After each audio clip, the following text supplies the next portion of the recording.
আপনাদের সবাইকে স্বাগতম আমার এই ইউটিউব চ্যানেলে। আজকে আমি রক্তহীনতা বা এনিমিয়া কমাতে খেজুরের ভূমিকা সম্পর্কে আলোচনা করতে যাচ্ছি। আশা করি আজকের এই ভিডিওটা আপনাদের ভালো লাগবে। আমরা সবাই জানি যে খেজুর একটি পুষ্টি এবং খনিজ সমৃদ্ধ খাদ্য। অন্যান্য খাদ্যের তুলনায় খেজুরের পুষ্টির গুণ অনেক বেশি। খেজুরের কথা জানার আগে আসুন আমরা এনিমিয়া বা রক্তহীনতার বিষয়ে কিছু কথা জেনে নিই। রক্তহীনতা বা এনিমিয়া হলো যখন আমাদের শরীরে অক্সিজেন পরিবহন করার জন্য পর্যাপ্ত পরিমাণে লাল রক্ত কোষ নাইবা রেড ব্লাড সেল থাকে না, অর্থাৎ রক্তর কমি থাকে আমাদের শরীরে, যার জন্য আমাদের শরীর দুর্বল লাগে, শক্তিহীনতা এবং অন্যান্য সমস্যার দেখা দেয়।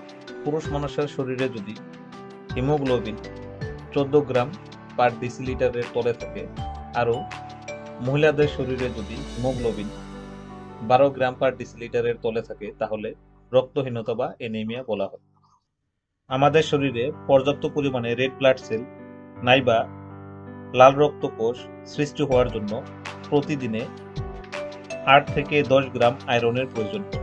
ঋতুময়ী নারীদের ক্ষেত্রে প্রতিদিনে 14 থেকে 15 গ্রাম আয়রনের প্রয়োজন হয়। আসুন আমরা এখন খেজুর সম্পর্কে কিছু কথা জেনে নিই। প্রতি 100 গ্রাম খেজুরে 0.3 থেকে 10 গ্রাম আয়রন থাকে।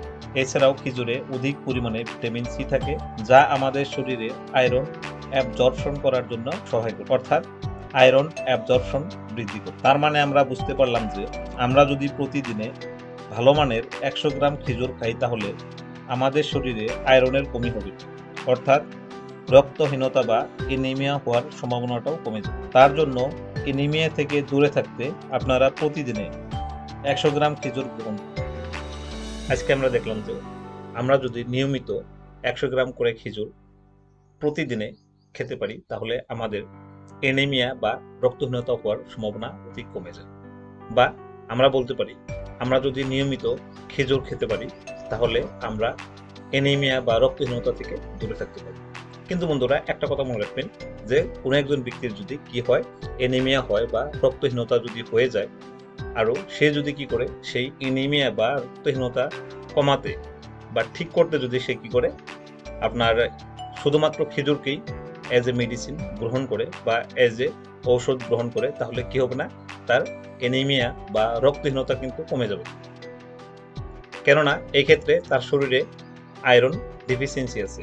আরও এমন ক্ষেত্রে যদি কোনো একজন ব্যক্তির শরীরে আয়রন ডিফিসিয়েন্সি থাকে, তাহলে খাদ্যর সাথে সাথে তাদেরকে কি করতে হয়, যে আয়রন সাপ্লিমেন্টও গ্রহণ করতে হয়।